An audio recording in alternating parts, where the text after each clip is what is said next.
છે।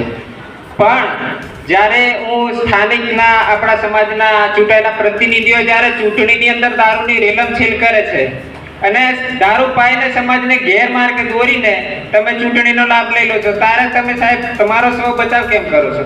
જ્યારે જો તમારે સમાજને સુધારવું હોય તો તમારે ચૂંટણીની અંદર તમારે દારૂ પર પ્રતિબંધ મૂકવો જોઈએ। આના માટે તમે બાંયધરી કેમ નથી આપતા? મારો સીધો સવાલ છે કે આપણે સૌ એ સમાજને સુધારવા માટે આવ્યા છે, તો સાહેબ અહીંયાથી ઉપસ્થિત મંચ પરથી એકેય ચૂંટાયેલા પ્રતિનિધિ એવું નથી કીધું અમે બાંહેધરી આપીએ છીએ કે અમે ચૂંટણીની અંદર ઉભા રહીશું તો અમે દારૂનું વિતરણ નહીં કરીએ। કેમ સાહેબ, ચૂંટણીની અંદર દારૂનું વિતરણ થશે તો સમાજ નહીં બગડે? મોફતનું પીસે છોરાતા તે સમયે ગેરમાર્ગે દોરાશે। જ્યારે ડીજેની વાત આવી, હું ડીજેનો વિરોધ નથી કરતો, સમાજે જે નિર્ણય કર્યો એ સ્વાભાવિક છે, બરોબર છે। જ્યારે ડીજેની વાત આવી 51,000ની દંડ કરી, કેમ કે ડીજે વધારાનું વાગે, અશ્લીલ ગીતો વાગવાથી સમાજ ગેરમાર્ગે દોરાય છે।